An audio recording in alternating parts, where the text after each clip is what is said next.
Dear Esther, I have now driven the stretch of the M5 between Exeter and Bristol over 21 times. But although I have all the reports and all the witnesses, and have cross-referenced them within a millimetre using my ordnance survey maps, I simply cannot find the location. You'd think there would be marks to serve as some evidence. It's somewhere between the turn-off for Sanford and the welcome brake services. But although I can always see it in my rear-view mirror, I have as yet been unable to pull ashore. Alright guys, we are back with some more Dear Esther. I'm Will, aka Hoovinage81. So far so good guys. Even though this is the second episode. Looks like we have a ship over yonder. Don't know what that means yet. We're just taking this path right here and seeing where it leads. So far guys, I'm digging the story. And I do have a confession to make guys. I had to do the first part over again. Yes, that's right, I had to play through it. And some of the things were different.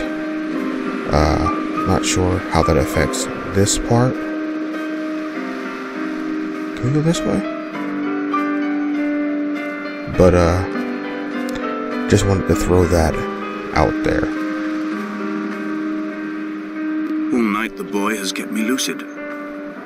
I sat when I was at the very edge of despair, when I thought I would never unlock the secret of the island. I sat at the edge, and I watched the idiot boy blink through the night. He's mute, and he's retarded, and he has no thought in his metal head but to blink each wave and each minute aside until the morning comes and renders him blind as well as deaf-mute. In many ways, we have much in common. That must be the buoy. Right there. So, not much to see here. Thought I saw a path coming down right about here. But I am not sure. Yep, right here. Can't really see it, but it's right there.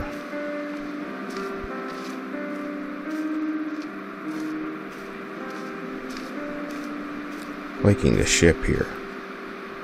Rusty, like it's been there for ages, guys. And its contents have been spilled all over the beach. And left for, you know, scavengers or people who live on the island to pick up. There's that flashing light there. Like the sun. Look at that. It's like it's setting. Is that pieces of crab right there? Let's go down and get a closer look at some of this stuff.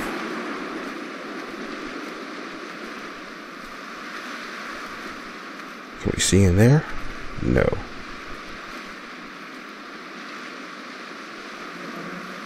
Not much to look at here, is it, guys? It's kind of just a little shipwreck. It's kind of cool, actually. I've never actually seen a shipwreck, like, you know, like pirates and stuff. I'm not sure what I'm saying. You know, never actually been up close to a ship that's run ashore. That's what I'm trying to say. Can we go in here? Very rusty. Kind of wish we could go to the ship, but guess not. It's windy in there.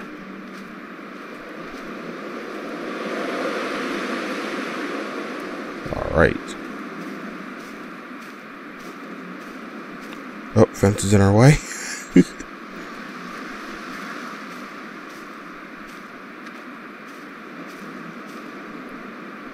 This appears to be some boxes. And we can't go any further. So let's head up the hill here.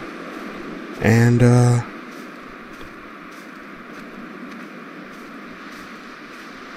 take a look.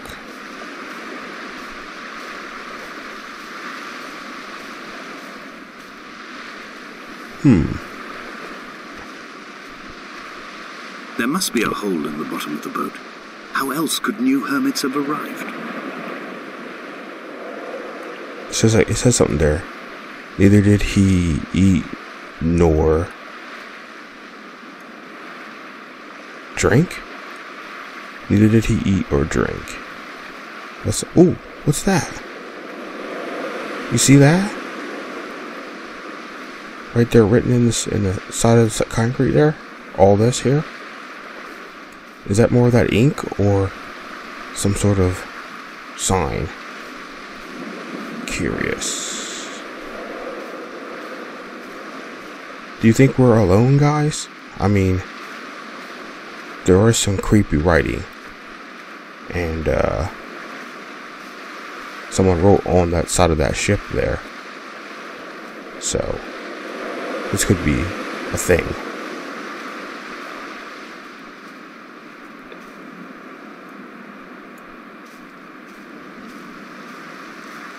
So guys, like I said, kidney stones, and you visited me in the hospital after the operation, when I was still half submerged in anesthetic.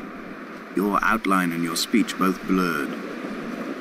Now my stones have grown into an island and made their escape, and you have been rendered opaque by the car of a drunk. So is there a path here? Looks like it. Let's take this route, guys. Like I was saying, guys, not sure if starting over affected the gameplay of what actually happened. Is this what Paul saw through his windscreen?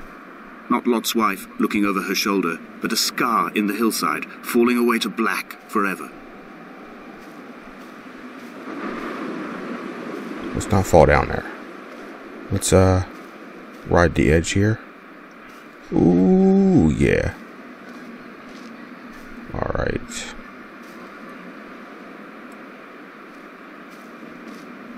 That's scary. I wouldn't want to fall down that abyss.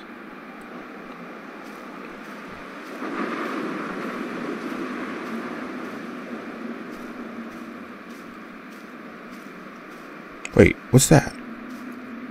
Is that a house? That's a house! Ooh. Something else to look at.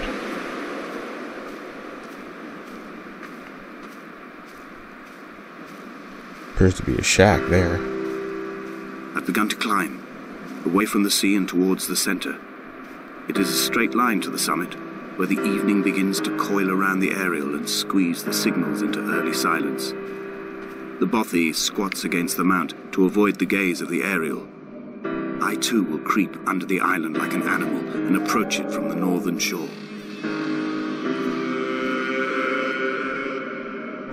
What is that? Needles? A needle?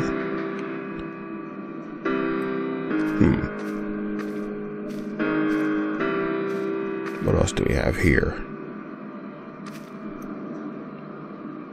Looks like a box there. Not sure what that's all about.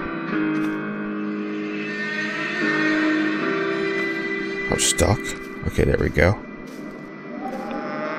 More needles. Can't quite get back there. Looks like a bottle of some sort.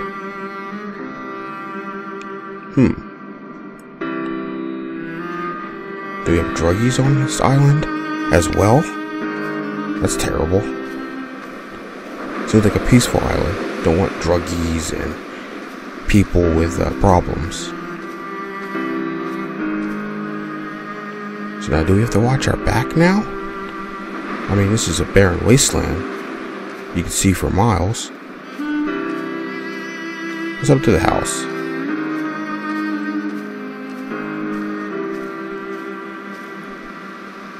Maybe there's somebody up there. Hello? Anybody home? The bothy was constructed originally in the early 1700s. By then, shepherding had formalized into a career.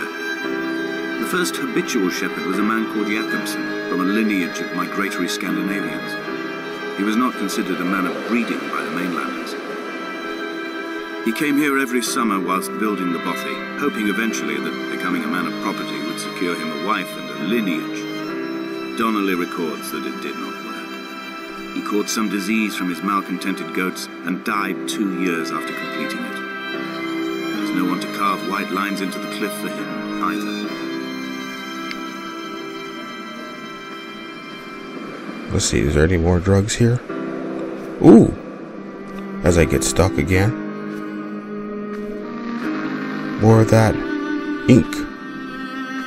Or paint, sorry. Complete difference. Curious.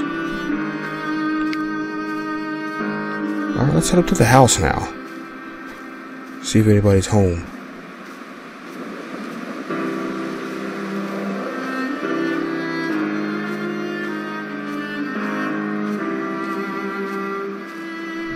What's over here? More paint. More drawings. Looks like the same thing that was in the cave. Whatever that is. Looks like a penis and testicles. I don't know. With smoke at the top. Crazy. It's all crazy. Alright. So with that being said, let's head into the house. Where it is. Destitute. My heart is landfill. These false dawns waking into the still never light. I sweat for you in the small hours and wrap my blankets into a mass. I have always heard the waves break on these lost shores, always the gulls forgotten. I can lift this bottle to my ear, and all there ever is for me is this Hebridean music. Jeez, is that food or bread of some sort? It's like half eaten. There's a lantern. Wish we could take the lantern. Doesn't appear to be anything of interest in here. Let's go in here. Appears to be a makeshift bed. More of these paint cans. Fireplace with what appears to be burnt up books. Anybody in here? Kick the bed. Cup of coffee, another book. Some notes. Cans of food. Man. Oh. Nothing along the house here. Can we go down this path?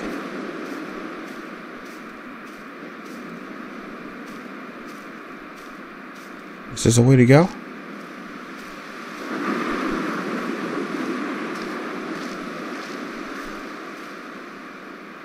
Yeah, I think it is. Let's head on down this mountain.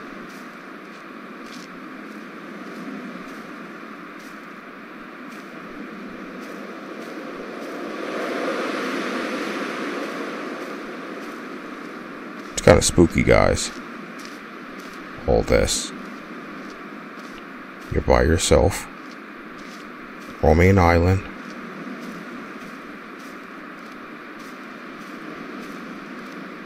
Jakobsen's ribcage, they told Donnelly, was deformed, the result of some birth defect or perhaps a traumatic injury as a child.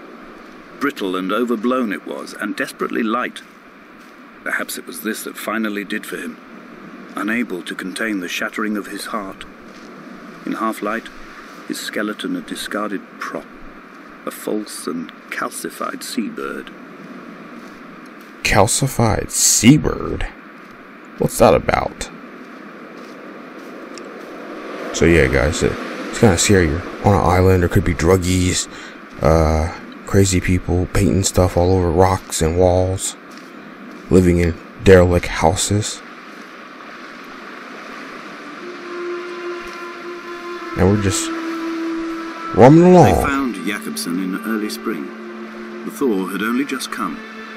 Even though he'd been dead nearly 7 months, his body had been frozen right down to the nerves and had not even begun to decompose. He'd struggled halfway down the cliff path, perhaps looking for some lost goat, or perhaps in a delirium, and expired, curled into a claw right under the winter moon. Even the animals shunned his corpse. The mainlanders thought to bring it home unlucky.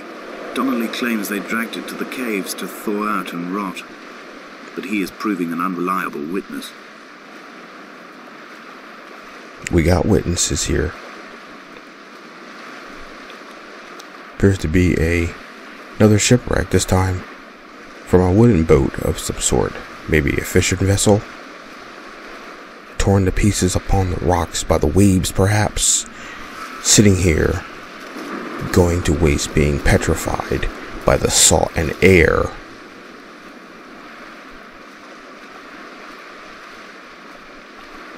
Appears we have another cave going on, and I'm stuck on this piece of petrified wood.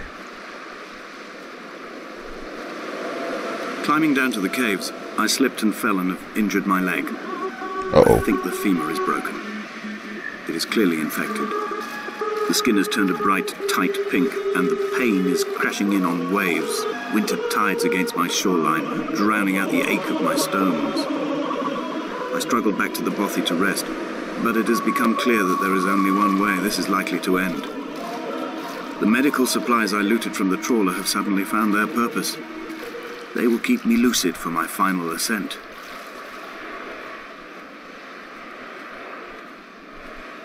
Someone's here with us. You just don't find candles just strewn about, lit. It's gonna get scary, guys. It's gonna get scary. What's down here? Oh!